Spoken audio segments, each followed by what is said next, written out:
Hi, my name is Ryan Lotes, and I am an instructional coach at Thomas Jefferson High School. One of my jobs, I teach social studies, and one of my jobs is to help teachers integrate technology. So I'm just going to show you a few of the tools that I use in my classroom. I've also helped other teachers integrate in their classroom. The first one I want to start with is a couple of timelines. We're going to look at Time Toast and also Tiki Toki. The first one, which I would recommend over Tiki Toki, is Time Toast. It's pretty simple to use. You just log in. Your students can log in if you're a Gmail school. If your students have a Gmail account, you can use those to log in very easily. And you can also make multiple timelines. So what I'm going to do is I'm just going to show you. I've got a little timeline that I've created. I've started a timeline right here. I'm one of the football coaches here at TJ. And as you can see, I've got a little timeline. I've got 3 things added already. And this would be great for any kind of history class to show, in any era, what kind of different things were happening and different events. So I'm going to add an event here, and I think what I'm going to add is like our all city football selection. So I click add event, and I'm going to type in all city football selections. And I can even link, so you can see I've got a link there. I'm going to go to this article from the non-Perel. I'm going to copy that, the URL, I'm going to insert it. So that way, anyone looking at my timeline can open that link. Let's see here. What was the date? And I'm going to change the date. And by the way, these dates can also go BC, so you can go way, way back in history to create a timeline. This date here is November 30th, 2016. So I'm going to click on November 30th. There's the date 30th. I'm going to go to November. I got to change that to 2016. And as I said earlier, you can see the BC date. If you want to go back in history before Christ, I guess you can click on that icon right there to go back. I'm also going to upload a photograph for my desktop. So if you have any photographs saved, maybe you have, let's see, I'm going to look at some of my photographs from my desktop. Here's a good one right here. I'm going to upload this, open it, select it, open it. It's processing, you should upload. And hopefully, once I've got that done, I will be able to add that. So I'm going to click Create Event, and it will add it to my timeline. So now I've got 4 events here. And you can also make this kind of a horizontal once you stop editing it. But as you can see, I've got 3 events in here already, and here's a 4th. I think it's a great program, and then once students are done, they can share this out and make them public so their teachers can take a look and see what they've done. This is Time Toast, so it's www.timetoast.com. Time Toast is all one word. So I highly recommend that. The next one I'm going to look at is Tiki Toki, and this is one. The downside of this is another timeline software program, and it is www.tiki-toki-toki.com. You can do similar things with Tiki Toki. The only difference thing is like if you want to edit it, I've got a sort of timeline with my life. If you want to edit it, as this pops open, you will see you have to be very specific about using these settings up in your upper right in the gray box. So if I want to add something, I could do up there. The downside of Tiki Toki is that you only get 1 free before you have to start paying. So it's probably not a good long-term solution, which is why when it comes to online timelines, I would recommend using Time Toast first. The next thing I was going to talk about were infographics, and I've got some examples of infographics. I'm going to talk about Infogram, Pictochart, and Easily. And this first one I'm going to show you is Infogram. It's infogr.am/. And what you can do with Infogram is you can integrate maps. You can see with my mouse, I got maps, options, charts, or graphs. I can make an infographic or report. But there's all kinds of things that I can do. I kind of think of when I go to a museum or maybe to the zoo, you might see a little information with maps and pictures and all that. You can kind of do some of the same things, and you can have students make some things like this.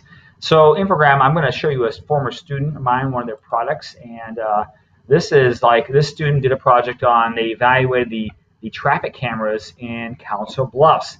And as you can see here on these traffic cameras, they were just kind of looking at whether or not traffic cameras in Council Bluffs were a good thing. So You can see they made a Google My Maps of like traffic camera locations throughout Council Bluffs.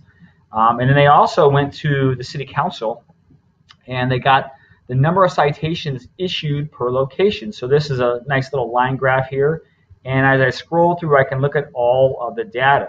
And as you look, you can see the yellow line right here. I can hover over that and highlight. That's at 7th Street and southbound Willow Avenue. I can look at the light green here. That's West Broadway and 35th Street. So if you come over the interstate from Omaha, that's the very first traffic light camera that you will run into. But you can see the data over time here. You got the number of citations per year from 2005, 2006, all the way down to 2014. So putting this data into a graph at the various intersections kind of helps us to see a trend. So scrolling down, we got some statistics there. For instance, 28% less citations were given in 2014 than the combined citations for the cameras each full year. The student also put in a pie chart. And this pie chart details where students were, where people who got tickets, where their license plates were from. So, for instance, you look at the blue area, 44% of people receiving traffic light tickets in Council Bluffs are from Nebraska, 41% are from Iowa, and 15% are from out of state. So you got a nice little way to display some data there. They also have a different graph here that changes over time, and this is total collisions. So they went, like I said, they went to City Hall and got some data, number of collisions. So I can look at the number of collisions at each of the intersections with a traffic camera light. So like 2012, you can see that there were 21 traffic accidents at the South Expressway at 30th Avenue. You can see that West Broadway and 16th Street, there were 11 in 2012. If I go to 2014, you can just see all of the statistics and make a determination. Are traffic cameras helping to make our roads safer?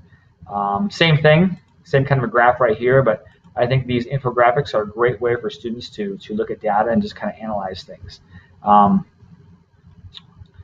So same kind of graph down here, but just a great way of doing that. So the student reached their conclusion, or even to put in some notes and things like that. But this is just an example of a project a student did using an infographic. Now, infogram is not the only infographic that students can use. I've also had students, like here's another infogram. This is where you would start.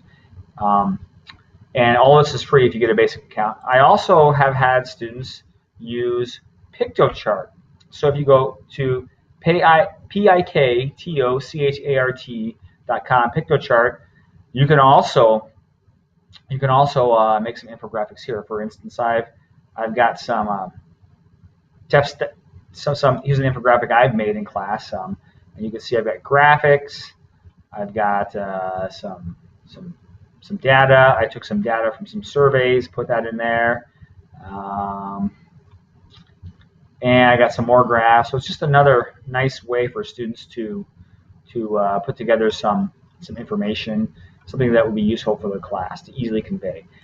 Third infographic that I use is called Easily. And Easily is similar. And if I log in here, once again, this is a Gmail. You can see I log in through my Gmail. And it's just another version of an infographic that students can use to make interactive posters.